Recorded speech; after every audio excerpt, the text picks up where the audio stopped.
저는 CM 파트너스 법률사무소의 최혜원 변호사입니다.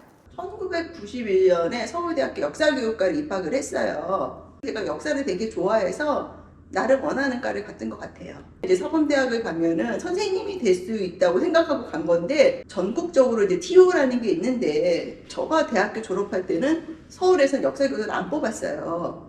4학년 졸업하면 선생님이 될 수 있을 거라 생각했는데 전혀 그런 환경이 아니었던 거죠. 장래에 대해서는 막히 좀 비전이 많이 없어진 상태에서 좀 일찍 결혼을 하게 됐어요. 애를 일찍 낳고, 그러니까 한마디로 경단녀가 된 거예요. 애가 조금 커서 이 기간에 갈 수 있는 나이쯤 됐는데 제 미래에 대해서 좀 고민을 많이 하게 됐어요.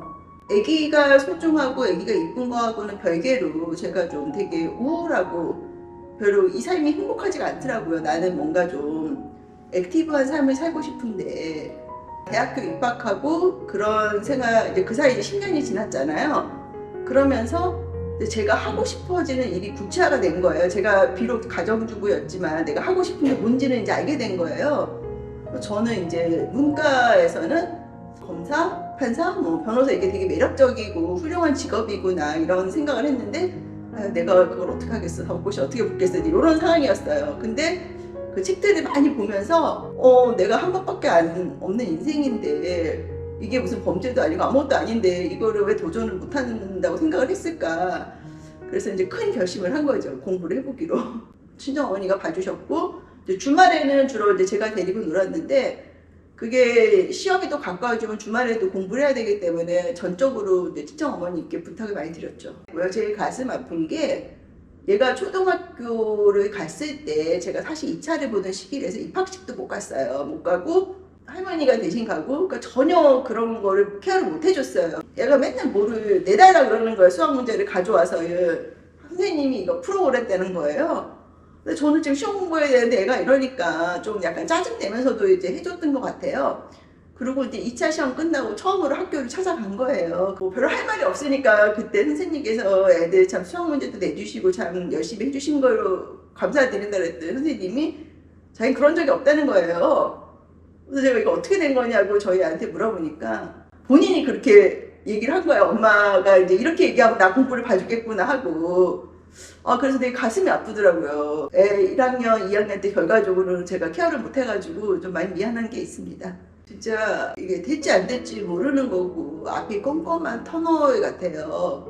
내가 이거 잘못했다가 가정하고 애 다 날리는 거 아닌가 이런 생각도 들고 되게 힘들었어요. 저 꿈과 어둠이 같이 있었는데 이제 아침마다 이제 긍정의 마인드로 이렇게 해서 잘 될 거야 이렇게 자기 암시를 하고, 애기한테도 그렇게 얘기하고, 저희 애는 되게 착했어요. 착하고 지금 와서 이렇게 그때 얘기를 하면은 자기는 그냥 엄마라는 직업은 맨날 가서 공부하는 건가 보다 이렇게 생각을 했다. 그래서 애하고도 그런 얘기를 해주고 대신 이제 이랬던 것 같아요. 애하고 있는 시간이 적으니까 있을 때는 진짜 올인을 해서 애랑 놀았던 것 같고요. 많이 힘들었죠. 특히 이제 1차를 2번인가 떨어졌는데 1차 떨어지고 집에 올 때는 진짜 어디가 죽고 싶더라고요. 왜냐면 가족한테도 면이 안 쓰잖아요. 특히 애를 봐준 엄마한테도 면이 안 쓰고 가족들한테 면이 안 쓰고 스스로가 너무 부끄러운 거예요. 왜냐면 돌이켜보면은 내가 공부를 열심히 한다고 했지만 또 그걸 보면은 그렇게 안 한 시간들도 분명히 있잖아요.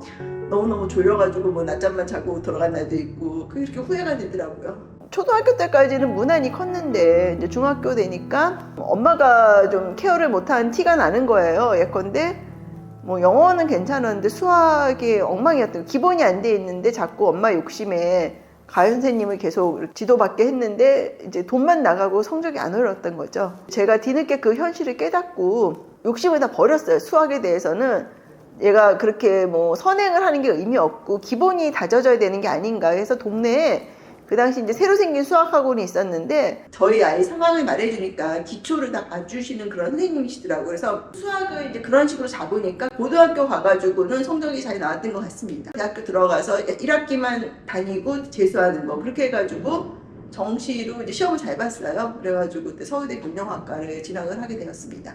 이제 2002년에 2차 시험을 봤는데 열심히 했는데 떨어진 거예요. 제가 2차를. 하늘이 무너진다는 표현이 딱 맞았던 것 같아요. 그때 제가 너무 힘들어가지고 막 비가 오는데 막 운전을 했던 기억이 나는데 지금 생각하면 사고 안 난 게 다행인 정도로 진짜 앞이 껌껌했던 것 같아요. 그래서 사실 그냥 아무 희망도 없이 그러고 1년 정도를 살았는데 그러고 살기에는 너무 나이가 젊더라고요. 그렇게 희망을 다 버리고 살기에는. 그러니까 그 삶이 나쁜 건 아닌데 그냥 저는 그게 행복하지가 않았어요. 내가 왜 이 시험을 떨어졌을까 하고 분석을 되게 많이 했는데 결론이 건강관리를 잘못했다는 거였어요. 저희가 시험을 오전, 오후, 오전, 오후, 오전, 오후 이렇게 2시간씩 보는데 이게 다 주간식이에요. 그래서 되게 체력적으로 중요한데 이게 셋째 날 오후 되니까 제가 체력이 완전히 나가가지고 제대로 답을 못 쓴 거죠. 그래서 모든 시험이 그렇지만 체력이 가장 중요한 것 같아요. 그래서 체력을 좀 신경을 쓰고 했더니 다음에 결과가 좋았던 것 같습니다. 저기 천하를 다 가진 것 같았고요. 이제는 내 인생 걱정 없구나. 이제 그때 뭐 잘 모르고 그렇게 엄청 좋았어요. 다들 이제 뒤늦게 얘기하는데 진짜 합격할 줄 몰랐다는 분도 계셨고 다들 축하해 주셨고 저도 진짜 제가 태어나서 가장 기뻤던 것 중에 하나였던 것 같아요. 내가 사법시험하면 내 인생을 이제 탄탄대로 생각했는데 그거 아니더라고요. 그냥 사법시험 합격한 거예요. 그걸 끝이에요. 그거 한다고 누가 나한테 잡을 주는 것도 아니고 누가 나한테 돈을 주는 것도 아니고 아무것도 아니더라고요. 약간 차이는 있죠. 저희가 사법시험을 합격할 때까지는 길이 안 보여요. 이게 길을 가는 과정인 거고 사법시험을 합격하는 순간 딱 길에 그 입구에 들어가는 것 같아요. 근데 합격하고 나니까 또 여전히 막막하지만 대신 여기는 그 변호사 자격증이라는 게 있고 내가 어떤 거를 해야 될지가 좀 좁혀지고 이러니까 훨씬 수월하긴 해요. 근데 역시 초년차 때는 되게 또 막막한 게 많습니다. 그 사법연수원 졸업하고 하나그룹에 입사를 했어요. 그래서 이제 그룹사 일을 전반적으로 보다가 하나생명에서 변호사를 이제 그룹한테 요청을 한 거예요. 한 명 좀 보내달라. 근데 저한테 가라 그러시더라고요. 근데 저는 되게 기쁜 마음으로 갔어요. 그래서 보험일 좀 하고 싶어가지고. 그래서 하나생명을 갔는데 되게 재미는 있었는데 너무 어려운 거예요. 이게 보험이 규제산업이라 그래서 그 해석하고 이런 게 너무 많은 거예요. 판례도 없고. 네트워크도 열심히 하고 회사일도 열심히 했던 것 같아요. 이제 그러다가 김현장에서 보험회사 근무 경험이 있는 변호사를 뽑은 거예요. 그래가지고 이제 김현장에 간 거예요. 소위 말해서 돈값을 해야 돼요. 김현장의 고객은 대형 보험회사니까 소위 말하는 대기업이에요. 그러니까 돈이 없고 이런 데가 아닌데 되게 무서운 거예요. 제가 돈값을 못하면은 나에 대한 비난에서 멈췄지 않고 우리 회사에 대한 게 되잖아요. 그래가지고 그런 과정이 되게 힘들었어요. 힘들고 내부 경쟁도 아주 치열하고 저는 이제 제일 힘들었던 게 답이 없어요. 거기에 오는 질문들은 차라리 소송이라 그러면은 이기고 지고 결론이 나잖아. 이거는 자문을 제가 주로 했는데 이 금융감독원 대응하는 업무라는 게 이게 판례가 있는 것도 아니라서 지금은 옳은데 나중에는 틀렸다 이렇게 되는 수가 있거든요.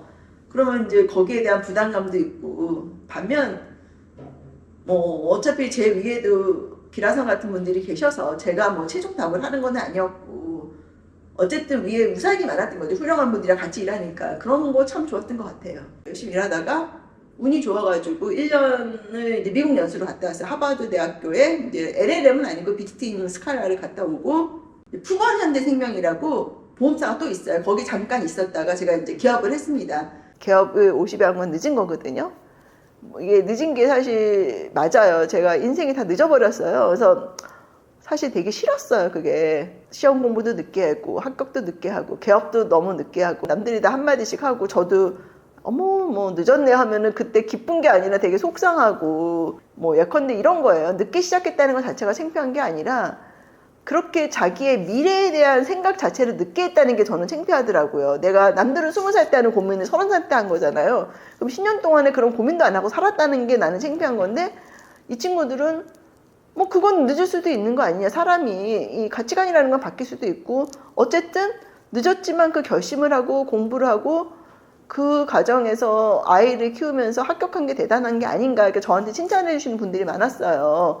서면을 쓰거나 이런 때도 가끔씩 내가 이 나이에 이렇게까지 일을 해야 돼 이런 생각을 하다가 나이를 잊으니까 뭐 늦게까지 일할 수도 있는 거고 젊게 열정적으로 살면 그게 그 제 나이인 거지 꼭 그런 무의리적인 나이에 집착할 필요는 없다 이렇게 생각하고 있습니다.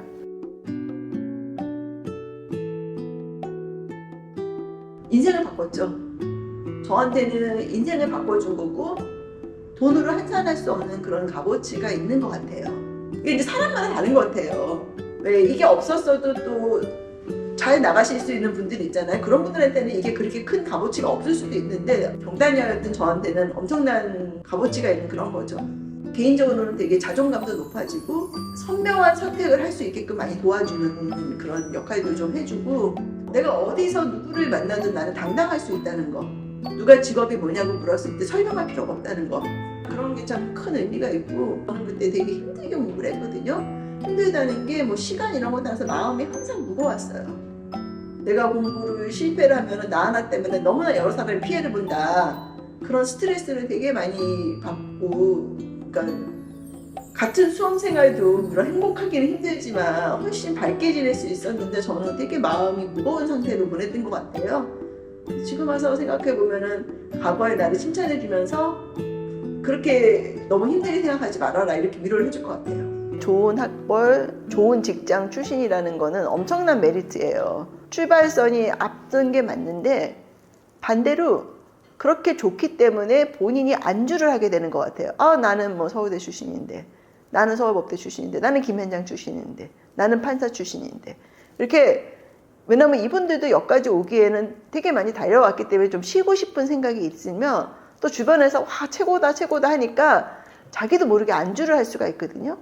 근데 반면 그렇지 못하신 분은 변호사라도 처음부터 나는 뭐 학벌이 안 좋아, 나는 뭐 좋은 직장 출신도 아니야, 그래서 좀 좌절하시는 분도 계시지만 반대로 더 노력을 하시는 거예요. 내가 변호사로 성공하려면 결국 나는 승소를 받는 방법밖에 없어. 그래서 진짜 열심히 하셔서 승소 판결을 만들어가지고 그걸 계기로 이렇게 성공하신 분들도 계세요. 그래서 미진한 부분이 오히려 자극제가 돼서 사람의 그 가진 능력이랑 잠재력을 다 발휘시키는 계기가 되는 경우도 본 것 같습니다. 저는 되게 열정이 많아요. 그래서 제가 하는 사건에서 진실을 밝히고 싶어요. 항상 제가 제일 속상한 사건이 이건 이길 수 있는 사건인데 어쩌다 보니까 이기기가 어려운 상황이 되는 경우가 있어요. 예컨대 선행 판례 자체가 되게 불리한 판결들만 있는 거예요. 똑같은 사안에.